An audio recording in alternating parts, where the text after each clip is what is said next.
guys, welcome to my channel. It's your G, Nene, N-E-N-E, Nene, not Nene. I'm not an Igbo girl. I'm proudly Ibira, repping Kogite. In this show, we share our opinions and thoughts on love and sex. Come on guys, let's get started in 3, 2, 1. Let's talk love and sex. But before I go any further, here's a disclaimer, guys. Whatever I say on this show shouldn't be taken too seriously, okay? For one, I'm not a relationship expert. Neither am I a coach. I'm just a lover girl, actually. I love talking about love and sex.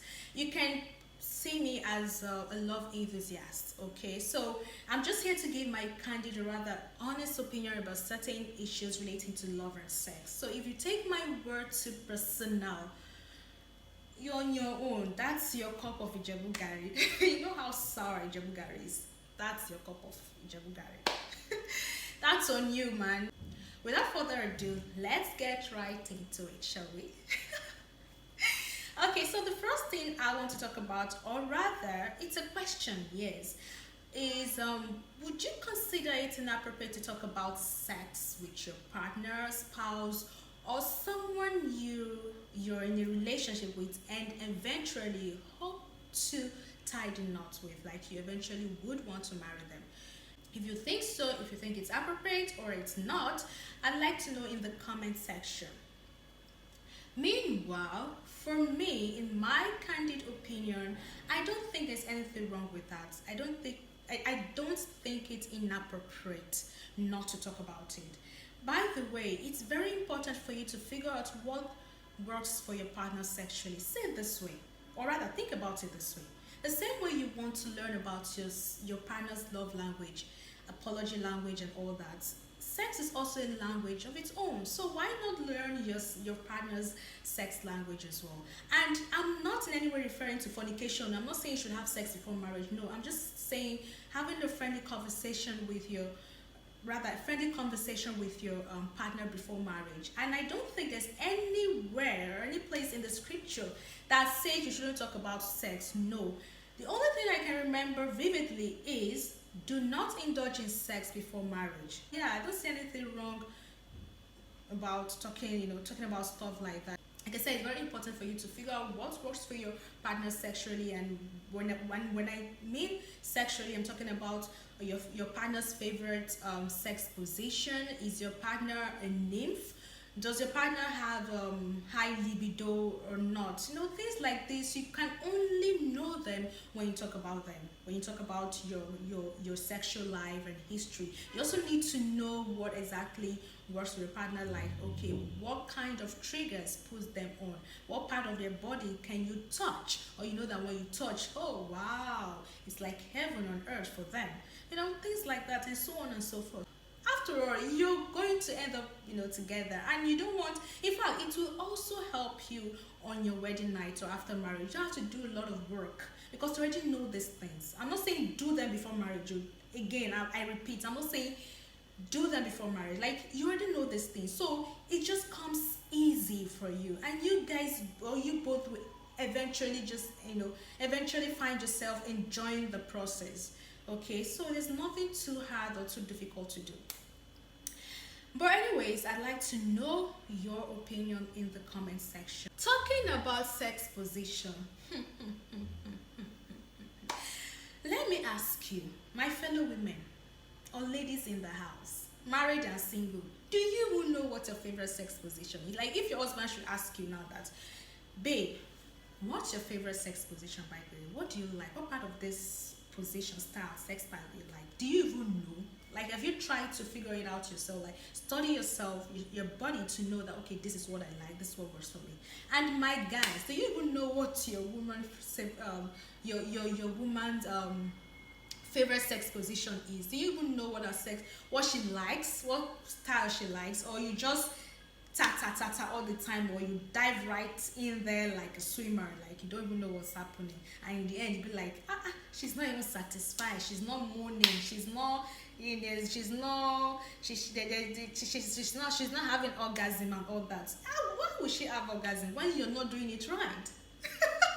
You're not doing it right. So you even if you enjoy it and she doesn't enjoy it, it's as good as you doing nothing, like doing absolutely nothing. So if you don't want to share, it's fine, okay.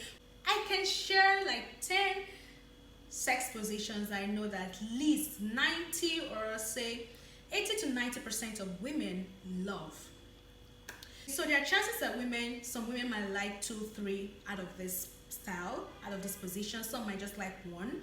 Just figure out what works for you and what works for your woman, and then in no particular order, we have the doggy style. We all know what the doggy style is. Don't even come and form here. Everybody knows what. If you don't know, if you have a dog in your house or in your neighborhood, just watch when the male and female dog are having their moments. Then you know what a doggy style is. Even with the name itself, but rather by the name, you already know what it means. So yeah, doggy style is a common sex position that mostly everybody likes, and I mean both gender, men and women like. They love it, okay. So, and it's a very good sex position that allows for deeper penetration. And next is the cowgirl. It's most women's favorite sex position in the sense that it gives the woman dominance over the guy, leaving the guy at the mercy of the woman, of the girl rather. So yeah, as the name implies, cowgirl allows, in this case, the girl is on top of the guy, looking at the guy, and just riding it slowly. Anyways, this also allows for a deeper penetration and connection between both parties. And then we have the mastery or kneeling style. We have the G-ways, we have the reverse cowgirl. Yes, it's still the same position, sex position, cowgirl, but in this case, it's reverse, meaning the woman is backing the guy this time around. So your full ass and back is facing the guy, right? You're facing the other side.